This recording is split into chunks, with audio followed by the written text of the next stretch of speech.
इस क्वेश्चन में हमें एक पैरेललोग्राम दिया हुआ है ABCD नाम का, और इसकी प्रॉपर्टी के बेस पे हमें इन ब्लैंक्स को फिल करना है, ठीक है। और जो हम आंसर लिख रहे हैं वो किस प्रॉपर्टी के बेस पे हमने आंसर लिखा है वो भी हमें बताना है, ठीक है। तो यहाँ पे देखिए ABCD क्या है, एक पैरेललोग्राम है। सबसे पहले हमसे पूछा गया कि जो AD है वो किसके बराबर होगा। देखिए जो AD है यानी ये वाली साइड, ये किसके बराबर होगी, BC के, क्योंकि जो पैरेललोग्राम होता है उसमें जो आमने सामने की साइड्स होती हैं यानी कि अपोजिट साइड्स जो होती हैं वो बराबर होती हैं, ठीक है। तो ये साइड इसके बराबर होगी, ये साइड इसके बराबर होगी। हमसे AD के बारे में पूछा गया तो AD के सामने कौन है, BC, तो यहाँ पे AD किसके बराबर हो जाएगा, BC।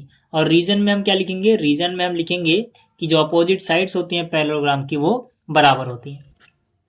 तो यहाँ मैंने लिख दिया opposite sides of parallelogram are equal, ठीक है। जब ऐसे आप पैरेलल लाइन खींच के उसके ऊपर GM लिख देते हो तो इसको हम पढ़ते हैं पैरेललोग्राम। तो ये पहला पार्ट आपको समझ में आ गया होगा। दूसरे पार्ट में हमसे पूछा गया कि जो एंगल DCB है वो किसके बराबर होगा। एंगल DCB कौन सा है, देखिए D से आप C पे जाओगे, DC यानी इधर से गए, और B पे निकले, ठीक है, यानी इस तरफ निकले, तो इन दोनों एरो को ज्वाइन कर दो, यानी ये वाला एंगल कौन सा है, DCB। ये एंगल किसके बराबर है ये हमें बताना है।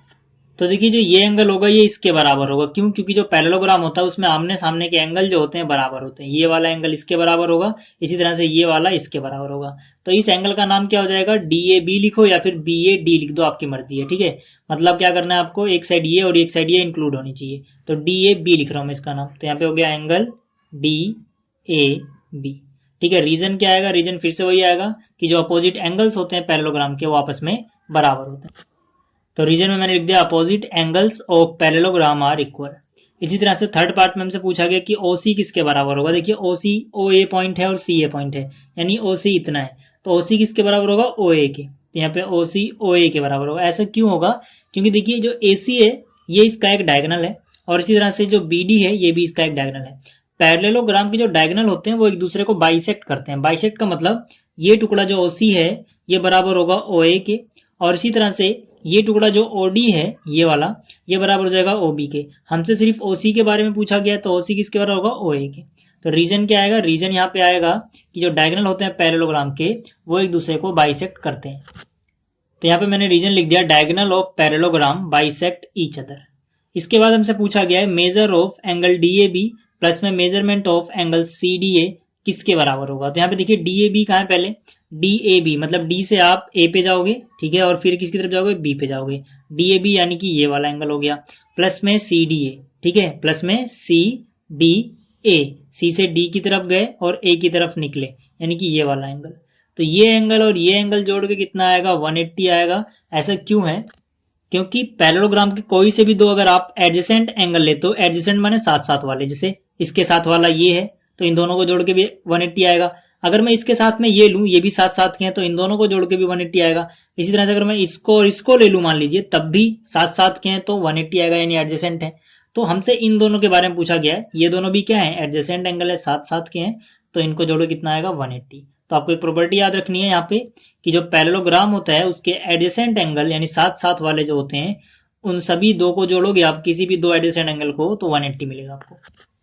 तो रीजन में मैंने लिख दिया adjacent angle of a parallelogram have sum as 180 degree, मतलब जो एडजेसेंट एंगल होते हैं पैरेललोग्राम के उनका सम 180 डिग्री होता है, ठीक है। तो ये था इसका पहला क्वेश्चन। अब देखते हैं दूसरा क्वेश्चन क्या है।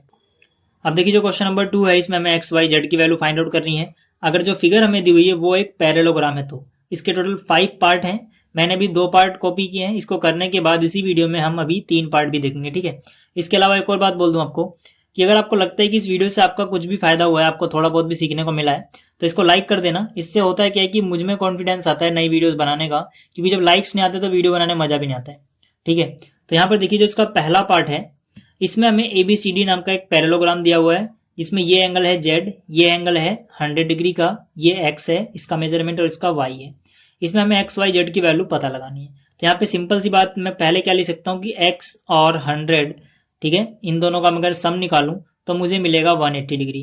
क्यों मिलेगा, क्योंकि मैंने भी आपको बताया था कि कोई भी एक पैरेललोग्राम हो उसके एडजेसेंट एंगल यानी साथ साथ के जो एंगल होते हैं उनका सम कितना होता है, 180 डिग्री होता है। इसीलिए इन दोनों साथ साथ वाले एंगल को जोड़ूंगा अगर मैं, तो इनको जोड़ के कितना आएगा, 180 डिग्री आएगा। तो इसके रीजन में मैंने लिख दिया adjacent angles of a parallelogram have sum of 180 degree. आप ऐसे भी लिख सकते हो कि एडजेसेंट एंगल्स जो होते हैं वो सप्लीमेंट्री होते हैं, बात एक ही है, उन दोनों को जोड़ के 180 आएगा। ठीक है, तो यहाँ से x की अगर मैं वैल्यू निकाल लूं तो कितना हो जाएगा, 180 अपनी जगह रहेगा, प्लस में 100 जो है, प्लस वाली चीज कैसे आती है, माइनस में आती है। तो यहाँ से x की वैल्यू 180 माइनस 100 यानी कि 80 डिग्री आ जाएगी। अब देखिए x की वैल्यू 180 आ चुकी है, तो x की जगह कितना आ गया, 80 डिग्री। अब देखिए यहां से मैं चाहूं तो y जमा x इसी वाली प्रॉपर्टी से निकाल सकता हूं। ठीक है, y प्लस में x कितना मिलेगा मुझे, 180, क्योंकि ये दोनों भी साथ साथ के एंगल है यानी एडजेसेंट एंगल है। लेकिन इतना लंबा करने की जरूरत नहीं है, क्योंकि जो पैरेललोग्राम होता है उसमें अपोजिट एंगल भी बराबर होते हैं, तो वो तरीका आप लगाएं तो ज्यादा आसान पड़ेगा y को निकालने के लिए। बाकी आप इन दोनों से भी y निकाल सकते हो, लेकिन मैं सीधा सीधा बोल सकता हूं कि जो y होगा, ठीक है, या फिर ऐसे बोल दो कि जो एंगल d होगा, एंगल d वो बराबर हो जाएगा एंगल b के। क्यों, क्योंकि अपोजिट एंगल जो होते हैं पैरेललोग्राम के वो बराबर होते हैं। तो रीजन में मैंने लिख दिया opposite angles of parallelogram are equal. ठीक है, तो एंगल डी की वैल्यू क्या है, y, और एंगल बी की वैल्यू क्या है, 100। तो जो y है उसकी वैल्यू कितनी आ जाएगी, 100 डिग्री आ जाएगी। इसी तरह से आप सीधा सीधा लिख सकते हो यहाँ पे कि जो z होगा, ठीक है, मैं a और c नहीं लिख रहा, सीधा लिख रहा हूँ, z जो होगा वो किसके बराबर हो रहा है, x के। क्यों होगा, क्योंकि ये भी पैरेललोग्राम के आमने सामने के एंगल है, मतलब अपोजिट एंगल है। तो आप यही रीजन जो आपने यहाँ लिखा है कि अपोजिट एंगल जो होते हैं पैरेललोग्राम के बराबर होते हैं, वही रीजन आप यहाँ पे लिख सकते हो। तो z की वैल्यू कितनी आ गई, x के बराबर, और x की वैल्यू कितनी आई है, 80। ठीक है, यहाँ से आप देख सकते हो, तो इसकी जगह आ गया 80। तो ये तीनों चीजें निकल गई। अब बात करते हैं जो हमारा इसका सेकंड पार्ट था यहाँ पर। अब देखिए जो सेकंड पार्ट है इसके लिए यहाँ पे जगह कम है, इसलिए मैं रीजन नहीं लिखूंगा, सीधा सीधा कर दूंगा, रीजन आप लिख लेना, आपको समझ में आ गया होगा। तो यहाँ पर देखिए हम कैसे करेंगे, यहाँ से मैं आसानी से क्या निकाल सकता हूँ, x निकाल सकता हूँ, ये दोनों साथ साथ के एंगल है, तो मैं कह सकता हूँ कि x प्लस में 50 जो होगा वो 180 आएगा। ठीक है, रीजन के लिए यहाँ पे जगह नहीं ज्यादा, इसलिए मैं लिख नहीं रहा, आप लिख लेना। यहाँ पे रीजन क्या आएगा कि एडजेसेंट एंगल जो होते हैं पैरेललोग्राम के यानी साथ साथ वाले एंगल, उनको जोड़ के 180 आता है। तो यहाँ से x की वैल्यू कितनी हो गई, 180, 50 जाएगा माइनस में, यानी कि x की वैल्यू 180 में से 50 घटाओगे कितना बच जाएगा, 130 बच जाएगा। अब देखिए जब x जो है वो कितना आ गया, 130 आ गया, ये हमें पता लग चुका है। तो x के ही बराबर y होगा। क्यों, क्योंकि पैरेललोग्राम में अपोजिट जो साइड एंगल्स होते हैं वो बराबर होते हैं। ठीक है, तो x और y अपोजिट एंगल्स हैं, आमने सामने के, तो x बराबर क्या हो जाएगा, y। ठीक है, और x की वैल्यू हमें पता है 130 डिग्री, तो x के नीचे मैंने 130 डिग्री लिख दिया और y के नीचे y लिख दिया, तो y की वैल्यू भी कितनी आ गई, 130 डिग्री आ गई।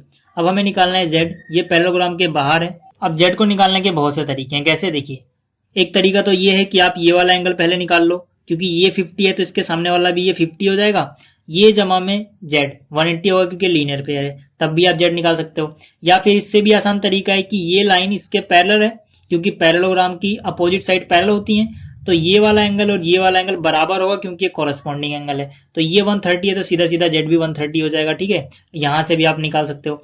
या फिर एक और तरीका है, इससे भी आसान लगेगा आपको, या फिर बिल्कुल ऐसा ही लगेगा कि ये जो लाइन है ये इसके पैरेलल है, ये इनको इंटरसेक्ट कर रही है, तो ये वाला एंगल और ये वाला एंगल कैसे एंगल है, ऑल्टरनेट एंगल है। ठीक है, इंटरनल ऑल्टरनेट एंगल, तो ये वाला इसके बराबर भी ले सकते हैं, यानी कि y जो है वो z के बराबर होगा। क्यों बराबर होगा, इंटरनल ऑल्टरनेट एंगल है। तो y की वैल्यू में पता है 130 और z की वैल्यू नहीं पता, z के नीचे z लिख दो, z की वैल्यू पता लग जाएगी 130। ठीक है, तो z को निकालने के भी बहुत से तरीके थे, आप किसी भी तरीके से निकालो आपका आंसर 130 ही आएगा। तो देखिए ये था इसका सेकंड पार्ट। अब बात करते हैं थर्ड पार्ट की। अब देखिए इसके थर्ड पार्ट में हमें एक पैरेललोग्राम दिया हुआ है, नाम नहीं दिया हुआ था बट हम अपने आप से कोई नाम लिख सकते हैं, तो मैंने अपने आप से लिखा है ABCD। ठीक है, यहाँ पर हमें x, y और z की वैल्यू फाइंड आउट करनी है, और ये जो एंगल है ये हमें बताया गया है 30 डिग्री। किसी किसी की बुक में मिस्टेक है, वहां पे 3 डिग्री लिखा हुआ है, अगर आपकी बुक भी ऐसी है तो आप उसमें करेक्ट कर लेना उसको, यहाँ पे 3 नहीं 30 आएगा। और ये एंगल दिया हुआ है 90 डिग्री। जब ऐसे चौकोर बना होता है ये, ठीक है, ऐसे राउंड नहीं होता, गोल नहीं होता, चौकोर होता है, तो इसका मतलब क्या होता है कि हमें 90 डिग्री गिवन है। तो सबसे आसान कौन निकालना है, x निकालना सबसे आसान है। ठीक है, तो x हो जाएगा वो सीधा सीधा कितने के बराबर हो जाएगा, 90 के। इसका रीजन क्या है, वर्टिकली अपोजिट एंगल। ठीक है, मैं शॉर्ट फॉर्म में लिख रहा हूँ, फुल फॉर्म में लिखना, V for vertically, O for opposite, A for angle. Vertically opposite angle क्या होते हैं, जब दो लाइंस ऐसे काटती हैं एक दूसरे को, या लाइन सेगमेंट काटते हैं एक दूसरे को, तो आमने सामने के एंगल बराबर होते हैं। इन आमने सामने के एंगल्स को बोला जाता है वर्टिकली अपोजिट एंगल्स। ठीक है, इसी तरह से अगर मैं चाहूं तो ये जो होगा वो इसके बराबर हो जाएगा, ये भी वर्टिकली अपोजिट एंगल है, बट हमें क्वेश्चन में सिर्फ इससे मतलब है, इसलिए मैंने यहाँ पे x इक्वल टू 90 लिखा है। ठीक है, तो x की वैल्यू आ गई 90 डिग्री। अब देखिए x हमें पता लग चुका है कि भाई 90 डिग्री है, y पता लगाना है, ठीक है। तो y कैसे पता लगाएंगे, अब इस ट्रायंगल में देखो, ठीक है, इस पॉइंट का नाम मैं अगर o लिख देता हूं, ठीक है, तो आप ट्रायंगल BOC में देखो, ठीक है, इन ट्रायंगल BOC में y plus x plus 30 degree, ये 3 एंगल है इस ट्रायंगल के, ठीक है। इन तीनों को जोड़ के 180 आएगा, कितना जाएगा 180। रीजन क्या लिखोगे, angle sum property of A triangle, triangle के तीनों एंगल्स का जो सम होता है वो 180 डिग्री होता है। तो मैंने लिख दिया angle sum property of A triangle, ठीक है। तो यहां से हमें किस किस की वैल्यू पता है, हमें x की वैल्यू पता है, ठीक है, y की नहीं पता, तो y के नीचे y लिखेंगे, x की हमें पता है 90, तो x की जगह 90 आ जाएगा, प्लस में ये आ गया 30 इज इक्वल टू 180, ठीक है। तो अब ये दोनों आपस में ऐड हो सकते हैं, तो y प्लस 9 3 12 हुआ, यानी 90 प्लस 30 120 आएगा, बराबर में 180।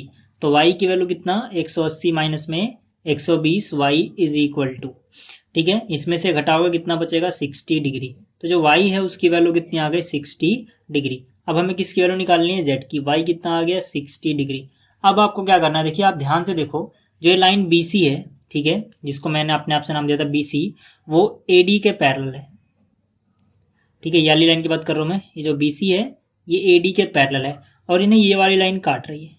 तो आपने अल्टरनेट एंगल पढ़े होंगे, ठीक है, ये लाइन अगर इसके पैरेलल है और ये से काट रही है तो ये वाला जो एंगल होगा वो इसके बराबर हो जाएगा, क्यों, क्योंकि ये अल्टरनेट इंटरनल एंगल्स है, ठीक है। तो मैं कह सकता हूं कि जो y होगा वो किसके बराबर होगा, z के। y बराबर z क्यों है, यहाँ हम रीजन लिखेंगे अल्टरनेट इंटरनल एंगल।